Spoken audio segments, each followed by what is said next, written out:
ॐ वसुदेवसुतं देवं कंसचाणूरमर्दनं देवकी परमानन्दं कृष्णं वन्दे जगद्गुरुं मूकं करोति वाचालं पङ्गुं लङ्घयते गिरिं यत्कृपातमहं वन्दे பரமானந்தமாதவம்.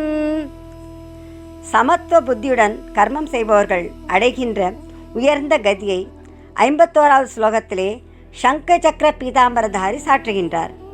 கர்மஜம் புத்தியுக்தாகி பலம் தெக்வா மனிஷிணஹ ஜன்மபந்த விநிர்முக்தாக பதம் கச்சந்தியநாமயம்.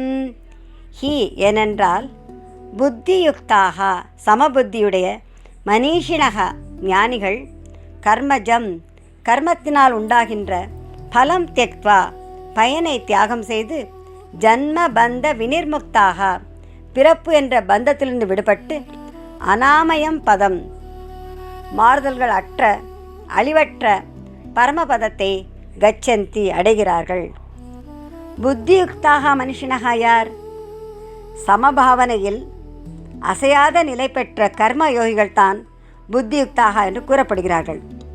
சமத்துவ புத்தியுடன் கூடியவர்களாய் தம் மனித பிறவியை பயனுள்ளதாக செய்து கொள்வதாலே அவர்கள் உண்மையில் மனிஷினகா புத்திசாலிகளாக ஞானிகளாக திகழ்கிறார்கள். ஜன்ம பந்த விநிர்முக்தாக பிறப்பு இறப்பு என்ற பந்தத்திலிருந்து அவர்கள் விடுபட்டவர்களாக இருக்கிறார்கள். பிறப்பு இறப்பு எப்படிப்பட்டது? புனரப்பி ஜனனம் புனரப்பி மரணம் புனரப்பி ஜனனி ஜடரே சயனம் இக சம்சாரே பகுதுஸ்தாரே கிருப்பயா பாரே பாகிமுராரே. மீண்டும் பிறப்பு, மீண்டும் இறப்பு, மீண்டும் தாயின் வயிற்றில் இருப்பது, இவ்வாறு மாறி மாறி வருகின்ற பிறப்பு இறப்பு என்ற சம்சார சாகரத்தை, கடக்க முடியாத சம்சார சாகரத்தை ஹே முராரே தங்களுடைய அனுகிரகத்தினாலே நான் கடக்க வேண்டும் என்று பஜகோவிந்தத்திலே பகவான் ஆதிசங்கரர் பிரார்த்திக்கின்றார். ஜன்ம மிருத்யு ஜராவியாதி துக்க தோஷான தர்சனம் என்று கீதையிலே 13வது அத்தியாயத்திலே பரந்தாமன் பகர்கின்றார். ஜன்ம என்றால் பிறப்பு. பிறக்கும் பொழுது ஜீவன் எவ்வளவு துன்பப்படுகிறான். மிருத்யு மரணம், மரணாவஸ்தை சொல்ல வேண்டியதே இல்லை. ஜரா என்றால் மூப்பு. வயதான காலத்திலே கண்கள் சரியாக தெரிவதில்லை, காதினாலே சரியாக கேட்க முடியவில்லை, நாவினால் எதையும் சுவைக்க முடியவில்லை, பற்கள் விழுந்து விடுகின்றன, விரும்பி எதையும் உண்ண முடியவில்லை, உடல் தள்ளாடுகிறது, கை கால்களில் நடுக்கம் ஏற்படுகிறது, எங்கு செல்ல வேண்டும் என்றாலும் யாருடைய துணையோ எதிர்பார்க்க வேண்டியிருக்கிறது, பூமிக்கே பாரமாக இருக்கிறார்கள் என்றெல்லாம் தூற்றுகின்றார்கள். வியாதி சிறுவயதிலும் வருகின்றது, இளமையிலும் வருகிறது, முதுமையிலும் வருகிறது. ஆகையினாலே ஜன்ம மிருத்யு ஜரா வியாதி துக்க தோஷம், பிறப்பு இறப்பு மூப்பு வியாதி என்பவற்றில் ஏற்படுகின்ற துக்கங்களை எல்லாம் பார்த்து அனுதர்ஷனம் அடிக்கடி அதை பற்றி சிந்தித்து சிந்தித்து இனி பிறவாத நிலையை பெற வேண்டும் என்று எல்லோரும் விரும்புகிறார்கள். வேதனோர் பிராயம் 100 மனுஷர் தாம் புகுவரேனும் பாதியும் உறங்கிப் போகும் நின்றதில் 15 ஆண்டு பேதை பாலகனது ஆகும் பிணிபசி மூப்பு துன்பம் ஆதலால் பிறவி வேண்டேன் அரங்கமா நகருளானே என்று தொண்டரடிப்படி ஆழ்வார் பாடியுள்ளார். இவ்வாறே ஆழ்வார்கள், நாயன்மார்கள், மகான்கள் எல்லோரும் பிறவி வேண்டாம் வேண்டாம் என்றே சொல்கிறார்கள். எனவே யார் சமபுத்தியுடையவர்களாக இருக்கின்றார்களோ அவர்கள் நிச்சயமாக இந்த பிறப்பு இறப்பு என்ற சம்சாரத்தை கடக்கின்றார்கள். முக்தாக என்றால் விடுபட்டவர்கள், வினிர்முக்தாக என்றால் விசேஷேன நிச்சயேன முக்தாக நிரந்தரமாக விடுபட்டவர்கள். எத்கத்வான நிவர்த்தந்தே தத்தாம பரமமம. எங்கு சென்றால் மீண்டும் இந்த சம்சாரத்திற்கு திரும்பி வரவில்லையோ, பிறவி அடையாமல் இருக்கிறார்களோ, அப்பேற்பட்ட உயர்ந்த ஸ்தானம் என்னுடைய பரந்தாமம் என்று பரந்தாமனே பகிர்ந்துள்ளார். அப்பேற்பட்ட உயர்ந்த நிலையை பெறுகின்றார்கள். அநாமயம் பதம் கச்சந்தி. துன்பமற்ற மாறுதலற்ற பரமபதத்தை அவர்கள் அடைகிறார்கள். எங்கு விருப்பு வெறுப்பு, நன்மை தீமை, மகிழ்ச்சி துயரம் என்ற விகாரங்களோ மற்ற தோஷங்களோ அறவே இல்லையோ, எங்கு சென்றவன் மீண்டும் பிறப்பை அடைவதில்லையோ, எங்கு பரமாத்மாவை தவிர வேறு ஒன்றுமே இல்லையோ, அப்பேற்பட்ட அந்த பரமபதத்திற்கு அனாமய பதம் என்று பெயர். ஆனந்த ரூபம் அமிர்தம் எத்விபாதி, அந்த பரமாத்மா ஆனந்த ரூபமாக, அமிர்த ஸ்வரூபமாக, சித்கனமாக பிரகாசிக்கிறார் என்று உபனிஷத் உரைக்கிறது. அந்த சச்சிதானந்த பரம்பொருளை அடைவதே அனாமய பதம் கச்சந்தி என்று கூறப்படுகிறது. கர்மஜம் புத்தியுக்தாகி பலம் த்யக்த்வா மனிஷிணஹ ஜன்மபந்த விநிர்முக்தாக பதம் கச்சந்த்யநாமயம். கர்மயோகத்தை கடைபிடிப்பதால் அனாமய பதமான சச்சிதானந்த பரபிரம்மத்தை அடைய முடியும் என்று ஆனந்தகந்த நந்தநந்த சியாமசுந்தரன் கூறியதும், அந்த பேரருள் தனக்கு எப்போது கிடைக்கும் என்று அர்ஜுனனின் மனதில் எழுந்த கேள்வியை புரிந்து கொண்டு 52வது ஸ்லோகத்திலே விளக்கமளிக்கின்றார். யதா தே மோக கலிலம் புத்திர் வெதிதரிஷ்யதி ததா கந்தாசி நிர்வேதம் ஸ்ரோதவ்யஸ்ய ஸ்ருதஸ்ய ச. யதா எப்பொழுது, தே புத்தி உன்னுடைய புத்தி, மோக கலிலம் மோகம் என்ற சேற்றை, வெதிதரிஷ்யதி முற்றிலுமாக கடந்து விடுகிறதோ, ததா அப்பொழுது, ஸ்ருதஸ்ய கேட்டவை பற்றியும், ஸ்ரோதவ்யஸ்ய கேட்கப்படுகின்றவை பற்றியும், நிர்வேதம் கந்தாசி வைராகியத்தை அடைவாய். இங்கு மோக கலிலம் என்று சொல்கிறார். அது என்ன? அர்ஜுனன் யுத்தம் செய்வதாலே உற்றார் உறவினர்கள் கொல்லப்படுவார்களே, அதனால் குலநாசம் ஏற்படும், பாபம் ஏற்படும், அதனால் நான் யுத்தம் செய்ய மாட்டேன் என்று கூறியதும், குதஸ்துவா கஷ்மலமிதம் விஷமே சமுபஸ்திதம், இந்த யுத்த களத்திலே இப்பேற்பட்ட குழப்பம் எப்படி உனக்கு வந்தது என்று கார்முகில் வண்ணன் கமலக்கண்ணன் கேட்கிறார். அங்கு கஷ்மலம் என்று கூறியதைத்தான் இங்கு கலிலம் என்று கூறுகிறார். மோக கலிலம் என்றால் மோகமாகிய சகதி.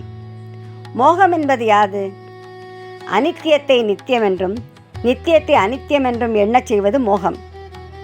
மோகத்தினாலே சத்தியம் எது, அசத்தியம் எது, எது காரியம் எது அகாரியம் என்ற விவேகம் இல்லாமல் போகிறது.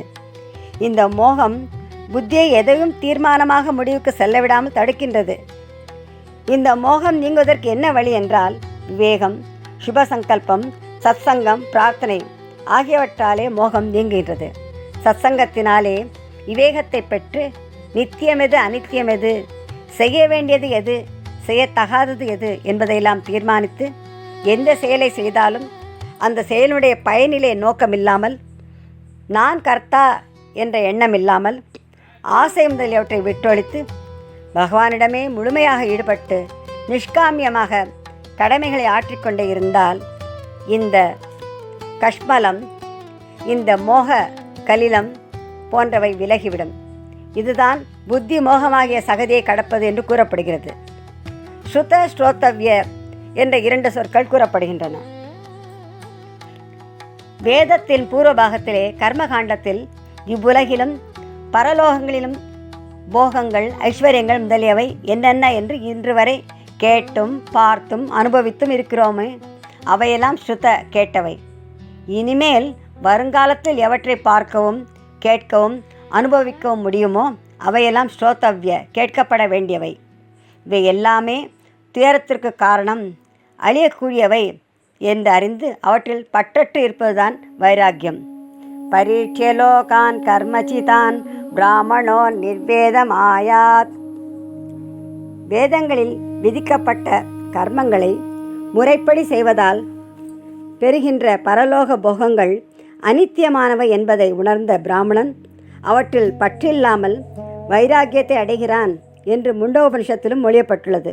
எனவே விவேகத்தினால் மோகம் நீங்கியவர்கள் இவ்வுலக போகங்களையோ பரலோக போகங்களையோ அவர்கள் விரும்ப மாட்டார்கள். யதா தே மோக கலிலம் புத்திர் வெதிதரிஷ்யதி ததா கந்தாசி நிர்வேதம் ஸ்ரோதவ்யஸ்ய ஸ்ருதஸ்ய ச.